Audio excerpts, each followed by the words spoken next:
Ya, Dari malam sampai buru-buru. Iya, Pak Andi. As usual, PGI juga nggak ada suara. Ini urusan Lampung.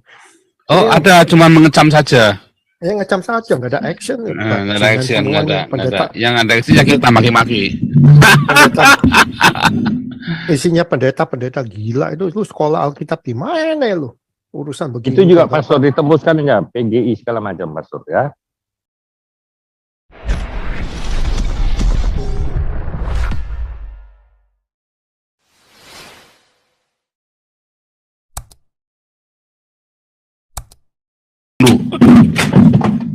Jadi gini pastor ya, tadi sebagai pembicara utama di dalam suatu kegiatan, apakah di kampus, apa diundang di Gajah Mada atau di UI, itu betul sekali pastor katakannya.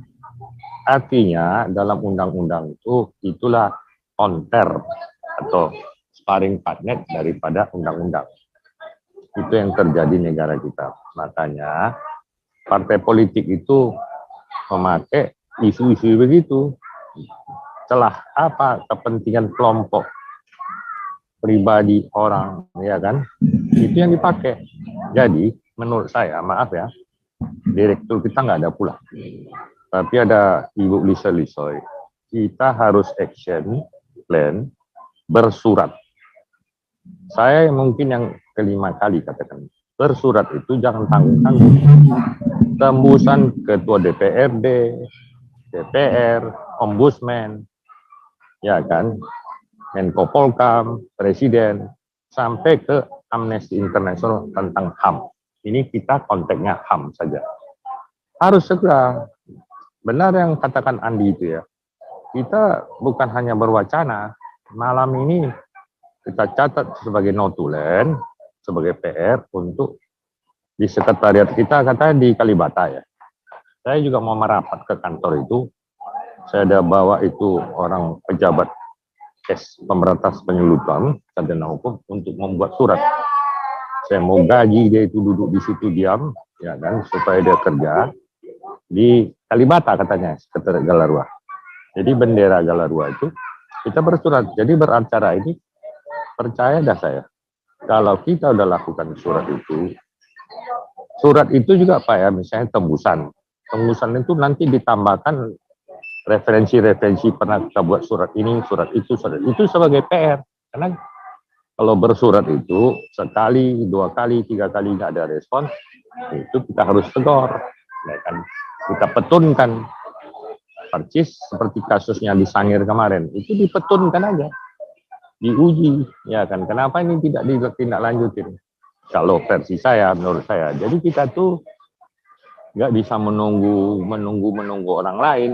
Kita bersuara juga air udah kering, air ludah kita juga percuma. Jadi kita bertindak atas nama Galarua, kita tembuskan kepada yang terhormat ini sampai ombudsman juga. Itu perlu tentang HAM, DPRD, ya kan, Kementerian Dalam Negeri, karena ini kan ketua RT, Kementerian Dalam Negeri, apa, bupati, gubernur, ya kan, semua. Nggak usah malu-malu kita, kepada yang terhormat, sebanyak mungkin.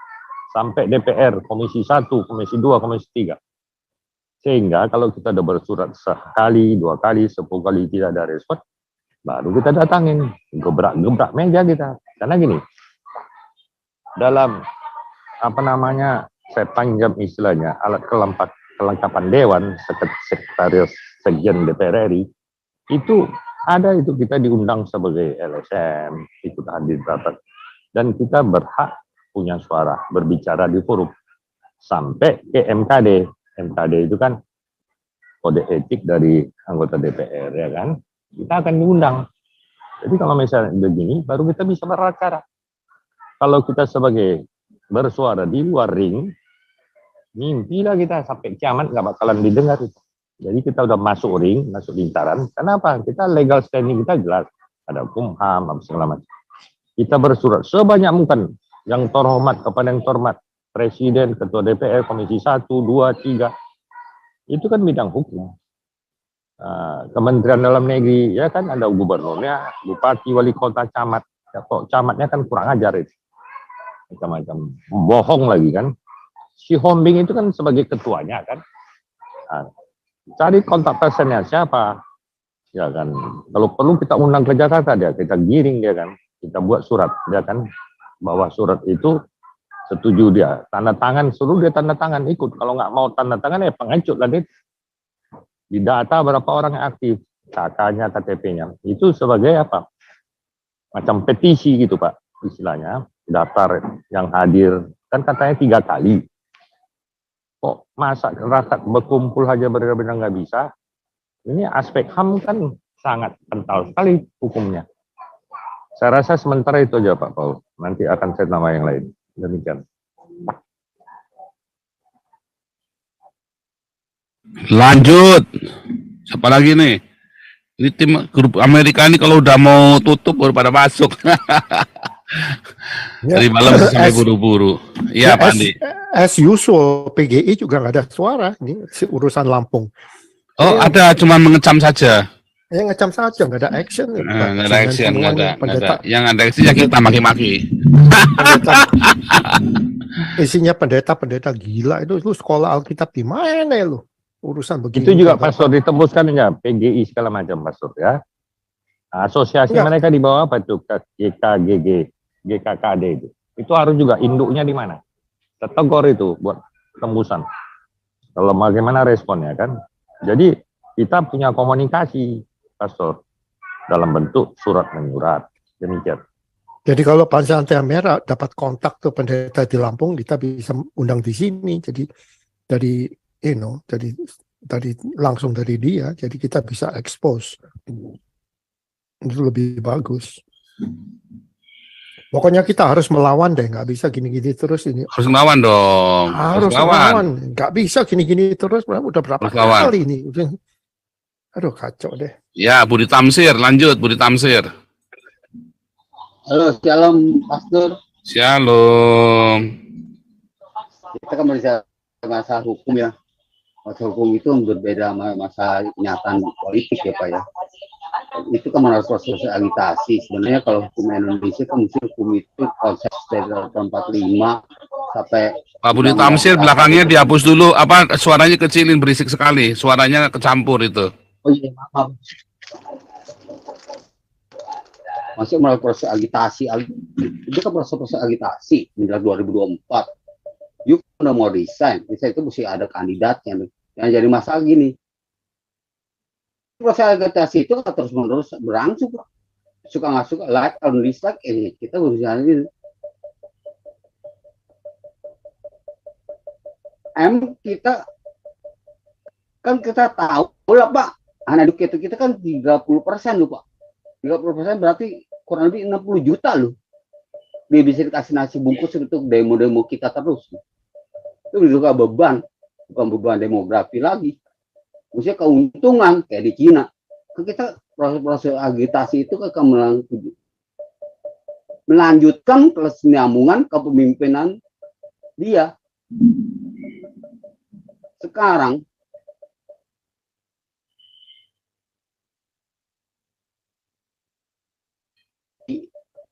dia undang-undang gini turun asal menuju turun ayat, mana bisa Pak? Itu aja Pak. Oh, lanjut lagi. Siapa lagi nih mau masuk? Nih Pak Teddy lagi makan nih. Wah, lahap nih Pak Teddy makannya nih, luar biasa. Sikat Pak Teddy. Ya, Pak Shalom. Shalom, hajar saja. Ya, saya dengar dari pertama pandangan. Ini lanjutan kemarin ya, lanjutan kemarin juga nih, kita belum kelar ya, lanjutan kemarin. Jadi boleh tuh kemarin, Pak Teddy kan belum ngomong tuh kemarin. Ya, saya mau tahu politik Amerika itu pintar, memang dia pintar. Saya dengar dari pertama, politiknya Amerika yang politik ya, dia politik luar negeri dan dalam negeri, aktif pasif lah. Negara ini pintar sekali Pak, di dalam negaranya aja. Bagaimana dia menjaga hak asasi manusia, benar-benar dia mau menjaga masyarakat rakyat yang ada di Amerika, itu salah satu yang sangat luar biasa. Di Amerika ini jangan coba-coba sentuh orang citizen Amerika di luar. Dengan cara apapun mereka akan selamatkan. Tetapi mereka juga punya politik luar negeri. Ya. Untuk skenarionya luar negeri menyangkut Indonesia, itu bukan itu ya Pak. Dari sejarahnya, pengalaman saya dari mahasiswa sudah membahas tentang kelemahan Indonesia, sama dengan Pak Paul jelaskan tadi, sama sekali. Tetapi orang-orang Indonesia yang notabene adalah budaya Islam, itu ada profesor, ada doktor, macam-macam pengetahuannya sudah ada. Tetapi saya sudah bilang, kalau dia sudah terkooptasi, terkontaminasi dengan Islamnya itu, otaknya mulai tertutup. Maka dia salahkan negara besar yang menjadi kapitalis untuk negara itu. Itu kebiasaan mental orang Indonesia dari zaman dulu. Yang saya bilang oleh Kunchara Ningrat, ada kelemahan mentalitas orang Indonesia yang dia analisa langsung. Oleh sebab itu sama aja dengan Pak Paul tadi, bayar berapa miliar kalau ada yang berani argumentasi saya. Negara kita kalau kita lihat dari luar memang sudah tahu kelemahannya. Ya itu sudah ketahuan oleh para ahli di Indonesia. Tetapi mereka tidak mampu berbuat. Yaitu yang pertama di Negara Kesatuan Republik Indonesia. Di sini pun Pak Paul, saya kadang-kadang jalan pintas. Jalan pintas dalam konteks saya tidak terlalu tidak terlalu mau cari undang-undangnya, pasal berapa ininya. Karena itu capek kalau kita lawan dengan itu. Karena sekarangnya undang-undang nggak berlaku, dibilang undang-undang pidana perdata. Akhirnya kan saya bilang secara logika dan kasat mata dilihat orang yang melanggar hukum yang sama di dalam pelanggaran hukum yang sama, setelah dihukum dikasih beda hukumannya. Kemudian ya itu kan lihat dengan itu aja yang kita lihat. Nggak usah lihat buka peraturan perundang-undangan.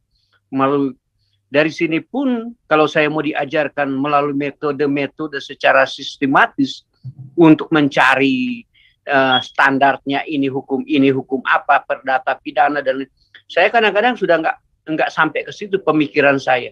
Yang saya lihat, yang saya bilang tadi, kok orang yang lakukan perlakuan melanggar hukum yang sama, setelah pengadilan keputusan dibedakan itu hukumannya. Ada yang 5 bulan, ada yang 5 tahun, 6 tahun. Nah, disitulah pokok bencana negara kita. Apalagi kita berbicara tadi tentang, kita sudah tahu tentang undang-undang dasar masalah agama itu. Ya kan? Kita sudah tahu semua peraturan-peraturan ada Pancasila, ada undang-undang, tapi pada kenyataannya gereja kita dipersekusi untuk dibangun. Sekarang perjuangan apa yang kita lakukan? Kan perkiraan saya udah nggak ada melawan dengan apa. Sekarang Pak, perlawanan saya, kalau saya di sini untuk masalah gereja, saya hantam PGI bersama gereja-gereja mainstream. Kenapa saya hantam mereka? Pertama, saya tahu kelemahan daripada gereja mainstream atau PGI itu. PGI itu ada dapat anggaran negara, uang negara. Saya tidak tahu ya, sumbangan negara, subsidi negara, atau diistrikan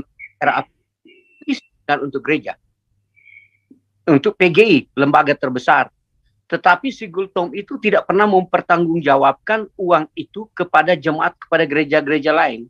Karena alasan sederhana, itu kan uang. Uang saya selalu bilang, itu kan uang diberikan oleh negara untuk lembaga kita.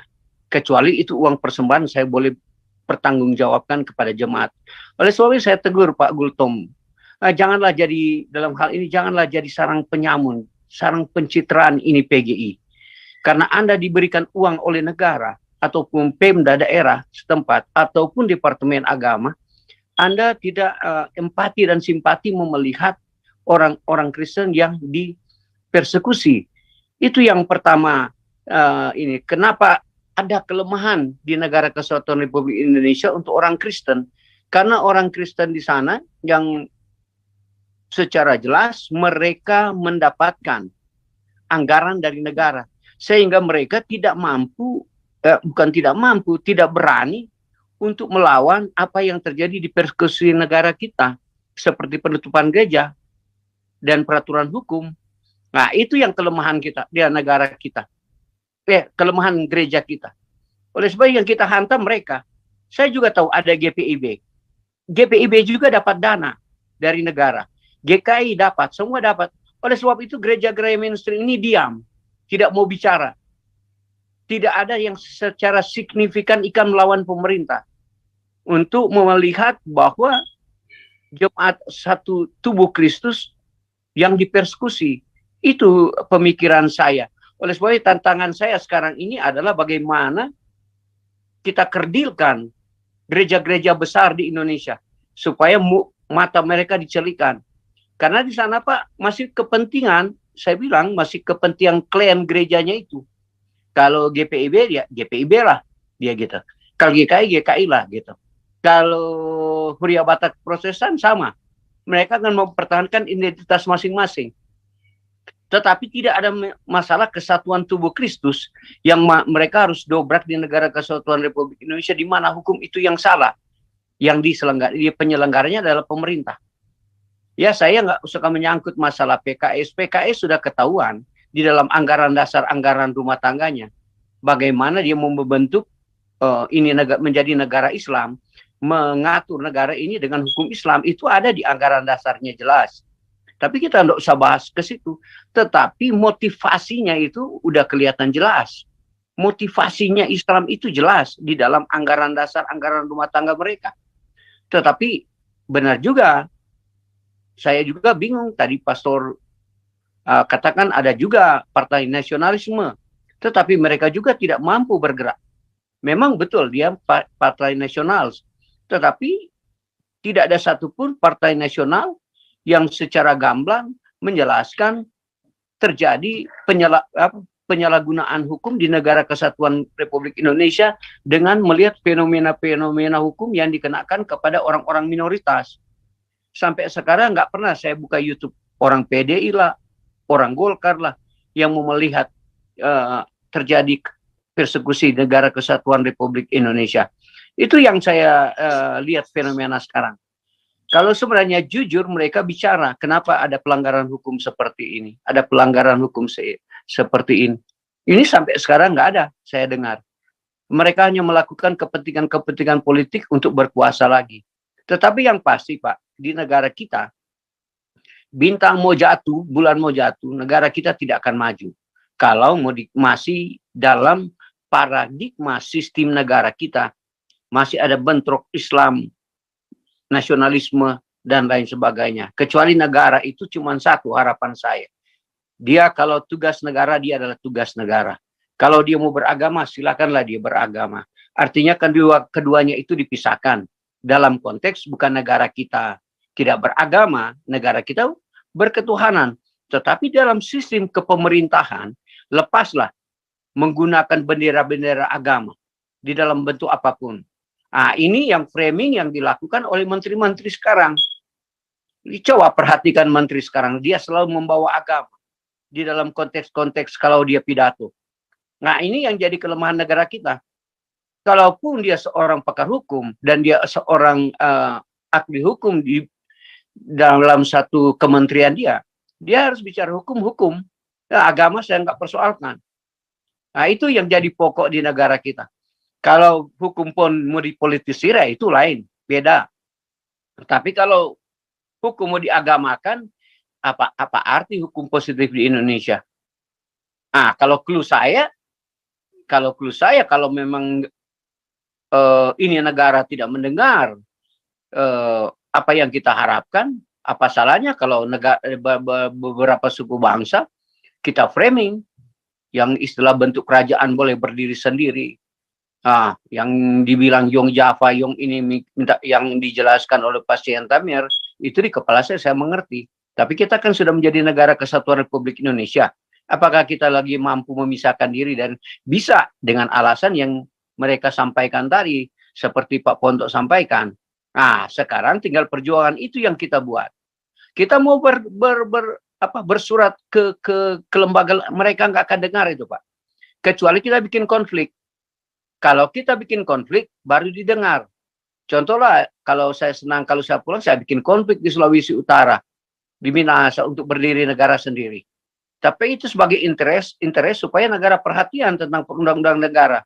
dan anggaran akan masuk lebih besar ke daerah itu. Karena dengan cara begitu, ya akan ada kesejahteraan bertambah. Itu kan sebagai koreksi bagi negara. Kita bikin konflik aja. Nah, sekarang di media ini ya kita panas-panaskan atau kita telanjangi lah PGI, Gereja GKI, Gereja GPI. Kita telanjangi terus mereka di media ini. Supaya mereka tergugah. Jangan satu tubuh Kristus kok kamu tidak perhatian. Itu yang paling utama. Saya cuma sampaikan ini. Kalaupun saya akan kembali ke negara saya akan berjuang tentang hal ini. Saya tidak akan idealis saya Pak, jujur aja nggak bisa dibeli dengan uang dan lain sebagainya. Ini bagian perjuangan saya untuk kita yang minoritas itu. Ya, terima kasih Pak Paul.